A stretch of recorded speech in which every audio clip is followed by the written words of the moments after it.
Buenas tardes, Carlo, bienvenido. Como en otras Gracias. ocasiones, hemos estado conversando contigo acerca de rentar vivienda cuando estamos llegando a Canadá. En esta oportunidad vamos a tener el capítulo de contratos de alquiler, temas que son de pronto en algunos aspectos novedosos con respecto a lo que nosotros trabajamos en nuestros países. Por eso, Carlo, nuestra primera pregunta tiene que ver con algo muy sencillo y es ¿por cuánto tiempo de duración se contratan normalmente o se tienen los contratos de arrendamiento de vivienda? Mira, Patricia, normalmente son por un año. Es lo más normal que pasa aquí en Ontario, al menos. Ujú. Entonces, llegas y haces tu contrato, si empiezas en noviembre hasta finales de octubre del siguiente año. Es lo más acostumbrado. Ok, Una vez terminas ese año, no es necesario que renueves ese contrato. ok, Aquí, según la ley, el contrato se renueva automáticamente mes a mes. ¿Qué quiere decir mes a mes? Que ya no tienes que estar un año más amarrado al contrato, sino que en cualquier momento te puedes ir cuando quieras, siempre y cuando le des una notificación al landlord, al dueño de la propiedad, de 60 días. Entonces, básicamente es eso. Un año, después se renueva mes a mes y la notificación que se da son 60 días. ok, fabuloso. Eso nos responde una pregunta que te teníamos posteriormente, pero ahorita vamos a retomar algún temita de esos. Bueno, los contratos de arrendamiento tienen cláusulas de cumplimiento, de mantenimiento, tienen esos detalles que tenemos que tener en cuenta. Sí, dependiendo del tipo de casa, digamos, en una casa tienes que hacerle mantenimiento, por ejemplo, al patio. Si tienes pasto en el patio de la casa, tú eres el responsable de eso como inquilino, o del frente de la casa también. En la época de invierno, cuando está cayendo mucha nieve, hay que limpiar la nieve. Entonces es importante que el andén que está en tu casa esté completamente limpio, por si las personas que van a pasar por ahí, aquí hay mucha gente que sale a caminar alrededor del barrio, aún en invierno y lo que sea, el que vaya por ahí, que no se vaya a caer. Si alguien se llega a caer o algo en tu casa, la responsabilidad es tuya. Entonces, tú Ok. puedes ser, no sé, te pueden demandar, digamos, por ese tema. Entonces, ese mantenimiento normalmente lo hace el inquilino, de mantener la nieve, de mantener el pasto bien cortado y demás, lo hace el inquilino.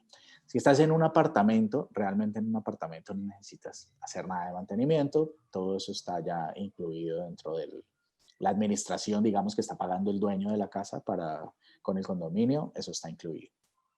Ok.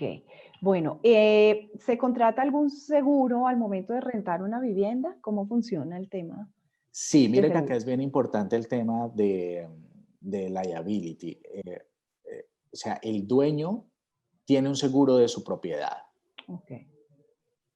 Va a sonar extremo, pero los extremos sirven para los ejemplos. Si llega a pasar un incendio en la propiedad, el dueño tiene su casa asegurada, pero él no quiere ser responsable de tus cosas. Ok. Entonces, respondiéndote la pregunta, sí hay un seguro, aquí lo llamamos como un tenant insurance, Ok. y es del contenido de tus cosas que hay en la casa. Ese seguro depende de por cuánto monto lo hagas, pero puede estar entre unos 25 $35 al mes, más o menos. Ok, perfecto.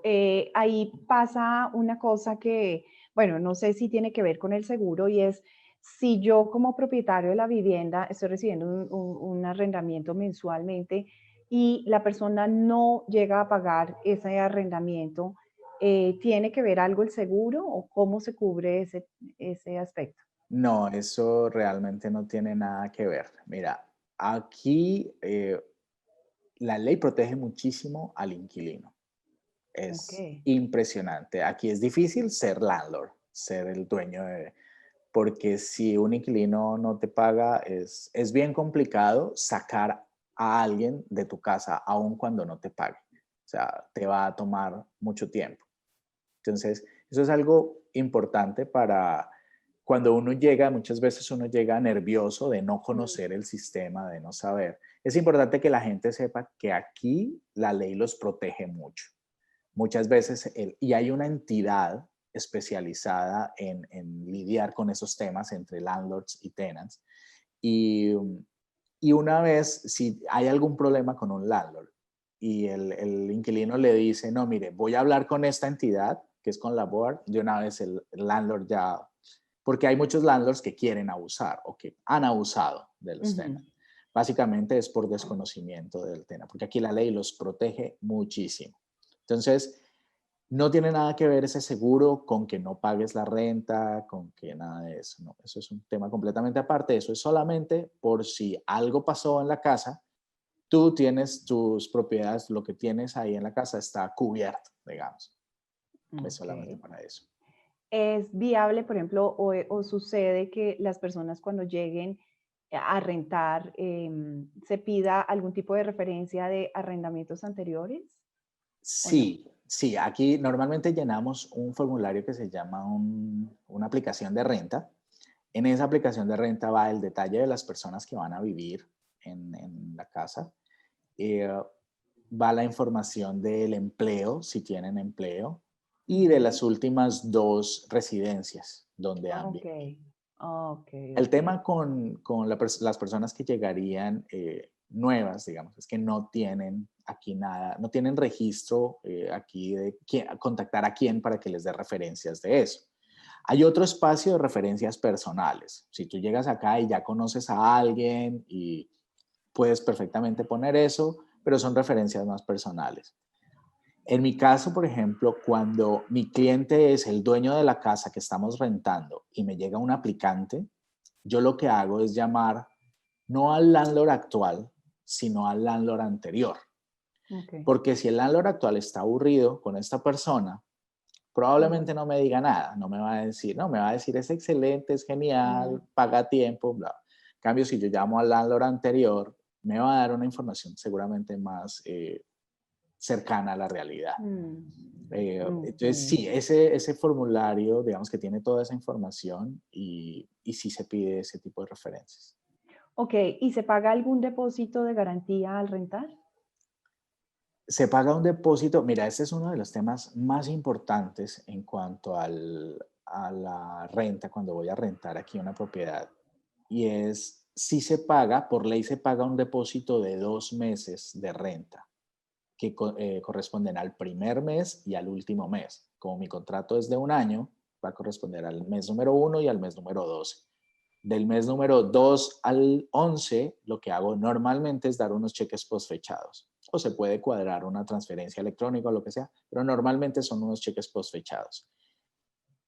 Además de dar el depósito, yo necesito mostrarle pruebas suficientes de que sí puedo pagar la renta. Normalmente es que tengo un empleo seguro y que tengo una buena historia crediticia. Pero el recién llegado, normalmente no tengo ni lo uno ni lo otro. ¿Sí? Hay personas que llegan con trabajo, pero no es la mayoría. Entonces, si no tengo ni lo uno ni lo otro, la única carta que me queda por jugarme es dar un depósito más alto para que el dueño de la casa esté tranquilo de que yo sí le voy a poder pagar realmente. Yo siempre le digo a la gente, pónganse del lugar del dueño de casa. Llega una persona que está recién llegada, que no tiene trabajo, que no tiene historia de crédito, yo no sé qué tan bien paga o no sus cuentas. Y yo pues no me sentiría muy tranquilo rentándole a esa persona. Entonces, sí es mejor dar un depósito tan grande como puedan. Yo he tenido casos en el que se dan 6 meses de depósito hasta casos donde dan todo el año de renta por adelantado. Depende de lo que pueda hacer cada quien. Puede suceder que al pagar por adelantado 1 año pueda llegarse a negociar la tarifa, el canon de arrendamiento mensualmente, Puede o sea, ser, un descuento. puede ser, depende más de cómo está el mercado en estos momentos. Si tú me dices hoy, yo digo definitivamente sí se puede. Pero cuando hay poca oferta, cuando hay pocas propiedades disponibles, están llegando 2, 3 aplicantes o más por la misma propiedad. Entonces, en ese momento, y seguramente los otros también están poniendo o si no están poniendo muchos meses de depósito, es gente que ya vive acá, que tienen historia de crédito, que tienen trabajo y demás. Entonces yo estoy compitiendo con ellos en ese sentido, esa negociación no es tan fácil. Ok. Bueno, tú nos tocaste ya unos temas que yo tenía pendiente precisamente de preguntarte y es, bueno, si se piden las referencias ya nos mencionaste, pues, pues son importantes en la aplicación y se piden pruebas de suficiencia económica para el pago del arrendamiento. Entonces, esto, cuando una persona está recién llegada, puede llegar a surtir efectos. Si estamos hablando de un mes para otro, pues no va a tener un historial muy grande. Puede llegar a servir los extractos o los movimientos de las cuentas que yo tenga de cuando llego de mi país de origen. O sea, acabo de llegar, llevo un mes, pero en mi cuenta hay X monto, mientras que voy y constituyo mi cuenta en Canadá. ¿Puede Sí, servirnos? eso es viable. Mira, cualquier cosa que podamos mostrarle al dueño de casa para que esté tranquilo. Entonces, es que yo tengo, en mi país de origen, yo tengo una casa que era donde vivía, o tengo varias propiedades y tengo los contratos de arrendamiento. Yo he pasado esos contratos de arrendamiento inclusive en español. Ok.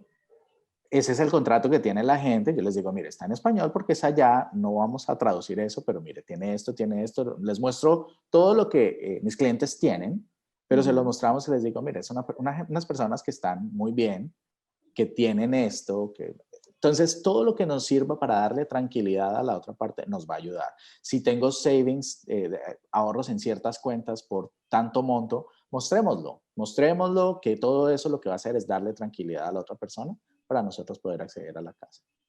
Creo que esas cosas que nos estás mencionando, Carlos, son las cosas que tienen de valor agregado precisamente el tener a alguien que me está guiando en el proceso de voy a adquirir un bien, no me conocen, ¿cómo hago para que confíen en mí y que me renten? Me estás mencionándonos cosas que uno diría, pero sí será viable y es que esto está en español y entonces esto sí le va a servir. Entonces creo que son cosas que ahí nos estás mostrando la importancia de tener de hecho un realtor en Canadá.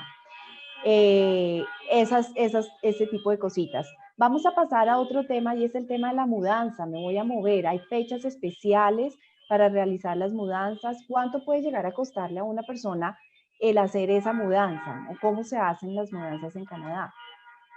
Mira, primero que todo, no hay una fecha especial para hacer las mudanzas. Sé porque cuando yo apliqué para mi proceso, se supone que iba a llegar a Montreal y en Montreal creo que hay una fecha específica que es el 1 de julio para las mudanzas. Aquí no hay. Aquí hay, yo me puedo mudar en cualquier momento. Normalmente los primeros de mes sí son como más ocupados en ese sentido porque la mayoría de contratos se hacen a partir del 1 del mes, pero pueden hacerse a partir del 5, a partir del, no sé, el 23, lo que sea que se pueda negociar, es viable.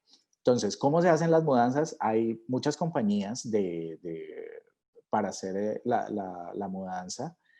Uh, ¿Cuánto puede costar? Mira, hay varios rangos. Digamos que si es una compañía ya establecida, te puede costar eh, más de $1,000 una mudanza. Pero acá, por ejemplo, hay grupos en Facebook de colombianos o de latinos y eso, donde ves que hay gente que ya se especializa en hacer esto y te puede costar mucho menos. Podemos hablar, no sé, de unos $500 o normalmente te dicen, mira, ¿qué tanto es lo que necesitas? Porque así ellos sacan el tamaño del camión que lo puedan hacer. Entonces, si necesitan, es un apartamento de una habitación y tienen sala y comedor, entonces ya, ok, ellos ya saben con eso qué pueden hacer y dicen, mire, nosotros somos 2 personas y cobramos tanto por hora, que te puede salir en, no sé, $300 o depende de eso, de qué tan grande sea para poderlo hacer. Ahora, aquí lo puedes hacer tú solo, ¿sí? Aquí hay una Ok, compañía que se llama U-Haul, que ok, tú vas y rentas el camión. Lo único que necesitas es para poder sacar el camión es tener una ok. licencia válida.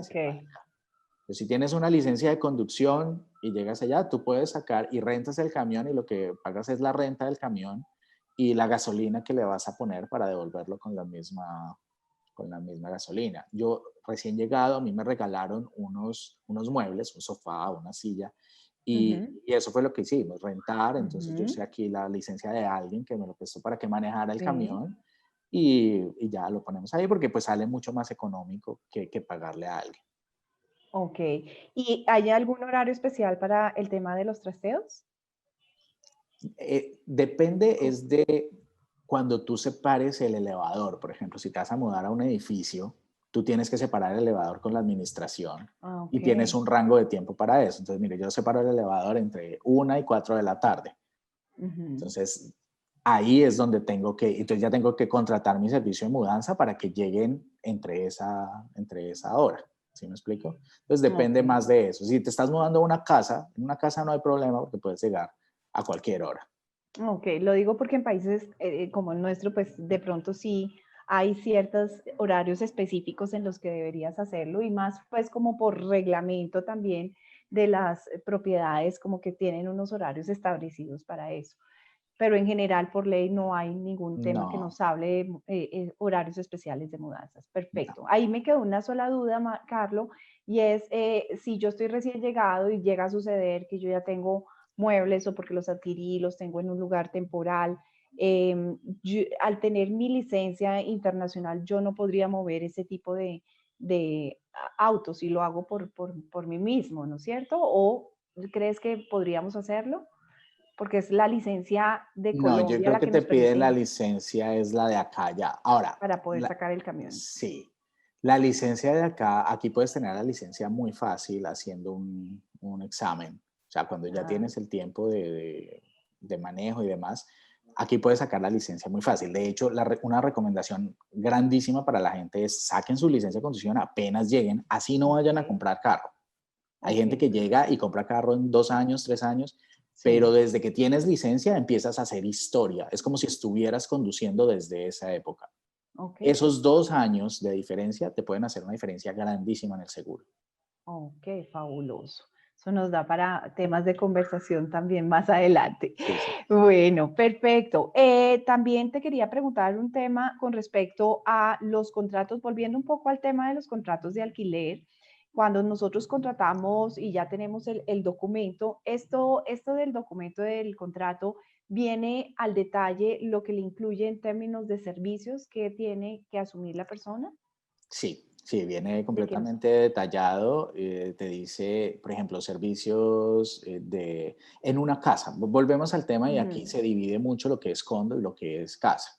En un ujú. condo, en un apartamento, normalmente eh, el gas y el agua vienen incluidos y la luz me toca pagarla por aparte, normalmente.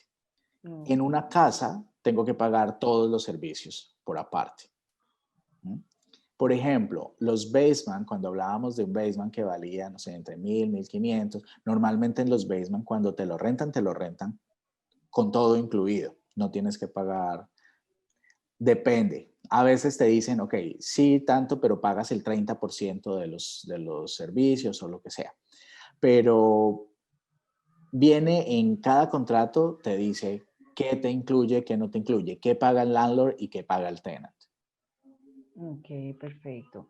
Bueno, ¿y qué pasa si una persona tiene que, o sea, o le surge una oportunidad y quiere suspender el contrato o quiere traspasarlo? ¿Es normal? ¿Es fácil hacerlo? ¿O qué tendría que hacer la persona antes de la fecha de vencimiento Mira, normalmente yo del siempre año? recomiendo es tener siempre una muy buena relación con el landlord tenant, que haya una muy buena relación. eh, Obviamente pagar a tiempo y demás, cuidar la propiedad. Aquí hay muchos tenants que no cuidan tanto. Yo sé que en general los colombianos o los latinos somos muy cuidadosos con las casas. Eso es muy importante para el landlord, porque en el evento en que se nos presente algo así, que nos tocó ceder el contrato o algo, es más fácil hablando con él. A veces, si el landlord no quiere ceder, digamos, a que yo le devuelvo su propiedad y quedamos así, porque ya tenemos un contrato a un año, y a mí me tocó devolverme para Colombia a los 3 meses, por ponerte Ujú. algún ejemplo. Lo que puede hacer uno es buscar, tú mismo buscas la persona que va a venir a A la que le vas a suplir. ceder el contrato, ¿sí? Ujú. Aquí por ley, el landlord debe analizar esa persona. no lo tiene que aprobar, pero debe analizarlo. Si tú le traes, mire, tengo esta persona que viene y trabaja y hace esto y su crédito, bla, bla, bla, el landlord debe revisarlo. Entonces, esa es la forma más fácil, tratar de buscar tú mismo. Si no puedes hablar con el landlord y no te entendió que te tienes que ir y demás, busca a alguien que asuma el contrato que tú tienes. Entonces, eso normalmente es lo que puedes hacer. Pero estaría obligado a recibirme a la persona a la que le voy a traspasar o podría decirme no. Te puede decir no, pero aquí hay un tema que o sea, a él no le conviene tampoco Sí. decir no, ¿sí? Hay que buscar algo. Aquí hay mucho de sentido común, Patricia. Mucho sentido común miren, lleguemos a un acuerdo que nos sirva a ambas partes. O sea, si tú traes un tenant que no tiene trabajo, que no sé qué, pues el landlord seguramente te va a decir que no, ¿sí? Pero si Sí, le claro. traes un tenant con un buen perfil y demás, dice, mire, aquí está hasta mejor perfil que el mío, te va a decir listo, ¿sí? Sí, Entonces, total. de manejarlo bien, de buena comunicación con el lado. Que la ventaja es que por ese primer año podría llegar a suceder esa situación. Ya cuando es mes a mes, puede llegar a ser más manejable porque yo avisando 60 días, como nos habías mencionado anteriormente, podría liberarme más tranquilamente de este contrato de arrendamiento. Exacto. Ahora, a veces, antes de que se cumpla el año, de pronto los precios se han subido de la renta y tú estás Sí, pagando 1.500 y resulta que ahora el landlord podía recibir 1.700 por el mismo apartamento. Al landlord le va a convenir que tú te vayas, ¿sí? Entonces claro, tú le dices, mira, me tengo que ir. Y no sé. Entonces depende mucho de todo eso. claro. Cuando es al revés la historia, pues de pronto no es tan fácil, ¿sí? Si Mm, lo rentaste, por ejemplo, ahora ahora, mucha ahora, oferta. total. Bueno, ¿y qué pasa con respecto a las mascotas? ¿Hay condiciones especiales en la renta? ¿Qué tan fácil es? Sí, hay dos, volvemos a diferenciar, condos y casas. Sí, Entonces, en los condos, en los edificios, hay algunos edificios que no te permiten mascotas. ok. Entonces, desde que vemos cuando yo le envío a la gente la lista con todos los detalles de la casa, hay un ítem específico donde dice mascotas y dice no. Ahí ya sabemos que no nos reciben mascotas. Y en ese ítem dice o no o restringido. Ok, Restringido quiere decir, sí te aceptan mascotas, pero hay una restricción que puede ser de cantidad de mascotas o de tamaño de la mascota. ok, Entonces, cuando sí se permiten, legalmente aquí el landlord no puede restringirte el acceso a una propiedad de esas. Aunque en casi todas las casas tú vas a ver que dicen no fumadores y no mascotas. ¿Cuál es el tema? Los landlords tienen el temor de que las mascotas vayan a dañar algo en la casa. ¿Sí? ujú, Entonces, aunque ellos por ley no te pueden decir no por la mascota, mm, te lo restringe de alguna forma. Entonces, cuando tienen tres opciones y hay uno que no tiene mascotas y los otros sí, y yo no puedo con los gatos o yo no puedo con los perros, pues definitivamente como landlord voy a escoger el otro.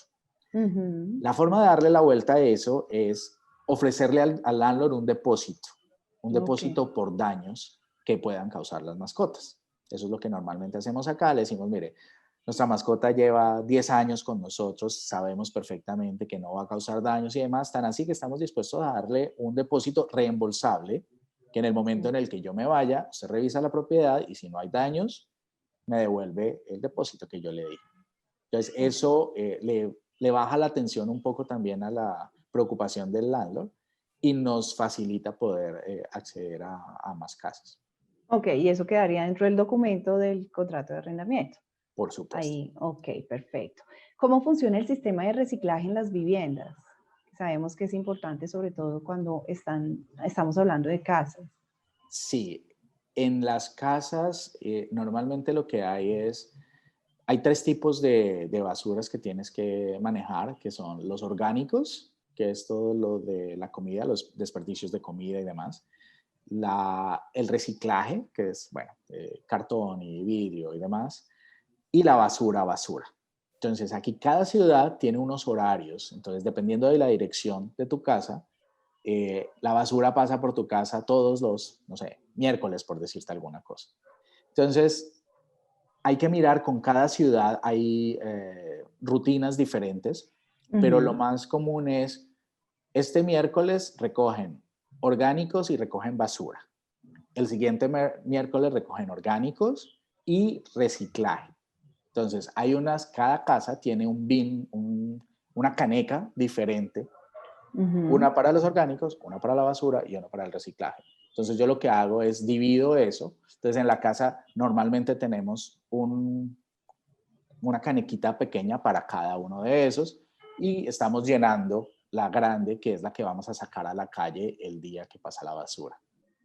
En los condos, en los apartamentos, normalmente tienes un chute donde vas y botas, ahí es la basura normal, y abajo en el edificio hay una zona donde está el reciclaje. Entonces, cuando tú tienes tus cajas y todo eso, lo que haces es aplastas todo y te lo llevas un día, vas y lo pones allá en el salón. Y ya el management del edificio se encarga de sacarlo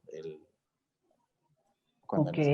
¿Hay algún tipo de reglamentación que quede documentado? O sea, ¿eso está dentro del contrato o es un tema ya Normalmente dentro del privado, contrato queda como parte del mantenimiento. Como del parte del mantenimiento? mantenimiento que el inquilino debe hacer en la casa es mantenerla limpia, sacar las basuras, arreglar el césped, cosas de ese estilo. Ok, perfecto, que será nuestra siguiente pregunta. Entonces vamos a dirigirnos a la que sigue y es algo que de pronto mencionaste tangencialmente ahorita, pero es importante saber cómo funciona el incremento del alquiler de la renta. O sea, se supone que si yo inicialmente, normalmente voy a tener un arrendamiento de un año, ¿qué pasa después de ese año? ¿Cómo funciona? ¿Cuánto máximo eh, me pueden incrementar y con qué anterioridad me deben notificar de ese incremento? Súper importante ese tema. Mira, aquí la ley lo que dice es, cada año sacan un porcentaje que es el valor máximo que se puede incrementar el valor de renta. Para este año era el 2.2%. Realmente el incremento es muy bajito. El incremento anual es muy bajito. El anterior había sido 1.8. Entonces ponle que sea un 2% En promedio. aproximadamente, realmente es bien bajito. Te tienen que dar una notificación escrita 90 días antes de. Entonces, Ok, el contrato inicia el 1 de noviembre y termina el 31 de octubre. Si el 1 de noviembre del 2021 el landlord te quiere subir la renta, te tiene que mandar una notificación 90 días antes de eso. Entonces, ok. lo podemos ver de otra forma. El día que te pase la notificación, 90 días después de eso, es cuando tú le empezarías a pagar el valor de renta aumentado. Ah, ok, perfecto. Ahora, eso es bueno saberlo porque mucha gente llega y te da la notificación en octubre y te dicen, oiga, como se nos acaba el contrato, a partir del otro mes me tiene que pagar tanto. Cuando la gente no sabe, así sea poco, pero pues no es la ley. ¿Sí? La ley es 90 días de anticipación. Ahora, todo esto es bajo situaciones normales. Estamos en 2020, COVID, ya hicieron un freeze congelaron y no se puede hacer incrementos durante el 2021 de renta Ok. acá en Ontario. Entonces es una ley que sacaron ahora. No sé si eso después vaya a cambiar en algún momento, pero por ahora eso es lo que hay. Ok, pero es súper importante porque entonces, de cierta manera es un alivio, a pesar de que, bueno, llegará a suceder más adelante, que no es un porcentaje tan alto, o sea, un 2% entre año y año, pues no cambia mucho el presupuesto de una familia. Y con la renovación y con ese incremento hay que hacer un cambio de contrato, se renueva, se cambia algo en el contrato, ya sabemos que después de ahí en adelante va a ser mes a mes. El contrato inicial lo dice que después del año ya va a ser renovable, que ya podría ser mes a mes el contrato, o hay que hacer un nuevo contrato. No hay que hacer un nuevo contrato. Al único que le interesa hacer un nuevo contrato es al landlord. Ok, Como aquí estamos enfocados es en el tenant, porque es el inquilino sí, el que va a llegar a rentar, no te interesa porque tú quieres poder irte en cualquier momento.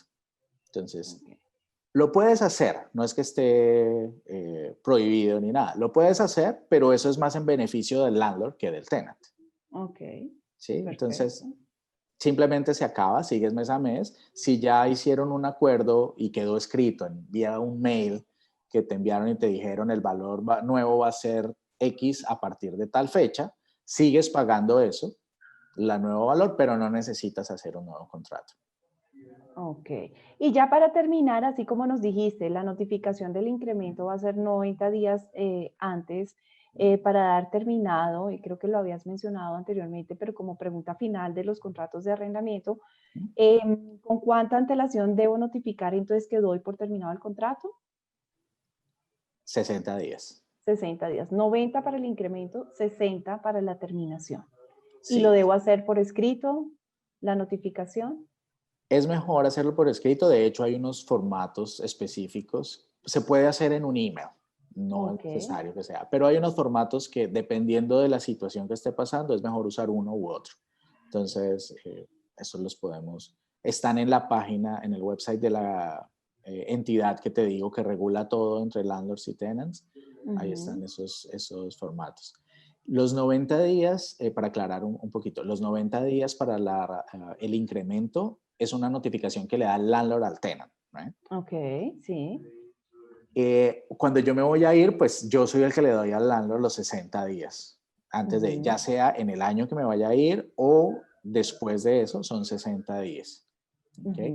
Si el landlord es el que me va a pedir que me vaya, que aquí no es, digamos que no es legal, o sea, solo bajo ciertas circunstancias. Por ejemplo, la persona vendió la casa donde yo estaba viviendo. Entonces, la vendió, pero me tiene que dar al menos esos 60 días también. ¿Ok?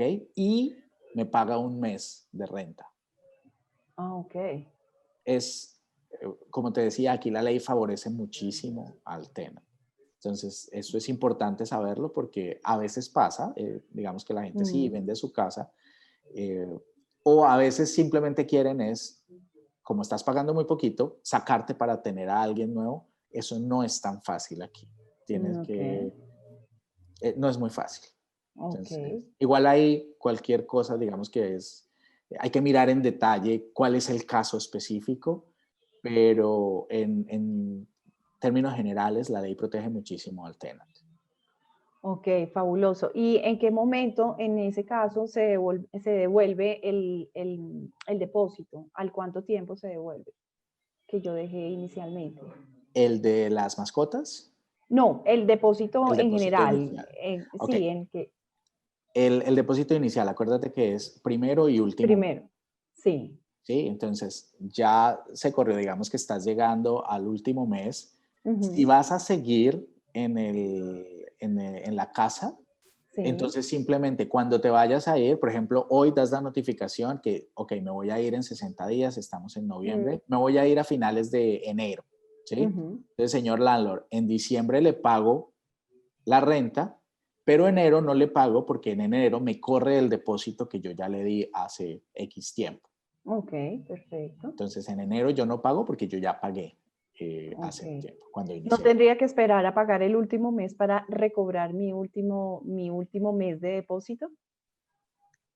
Es que es eso, el último realmente no lo pagas No, porque ya lo pagaste. ok, Esa es la no, forma en la que ok, lo ok, recibes. ok, no funciona como que ese lo tengo yo de reserva para ver que todo me lo haya entregado bien y que cuando yo vea que todo me lo ha entregado bien, yo se la devuelvo después de No, haberme, ¿no? Ok, perfecto. Listo. Bueno, pues Carlos, creo que hemos abarcado la mayoría de las preguntas que queríamos con respecto al tema de arrendamiento de vivienda. Las súper. preguntas más generales, las más usuales. Como siempre, te damos las gracias por estar en este espacio y seguramente te vamos a tener en una siguiente oportunidad para tocar el tema que le sigue normalmente cuando la persona ya se instaló, ya empezó a organizar su vida y es la compra de vivienda, que nos va a dar para tener otros temas especiales que seguramente tú nos vas a poder aclarar. Claro que sí. Entonces, te agradezco mucho, Carlos, y nos vemos en la siguiente oportunidad. Vale, Patricia, con muchísimo gusto. Ahí seguimos hablando entonces para ayudarles. Claro que sí. Muchas gracias. Que estés Vale, bien. ok, Chao. igual.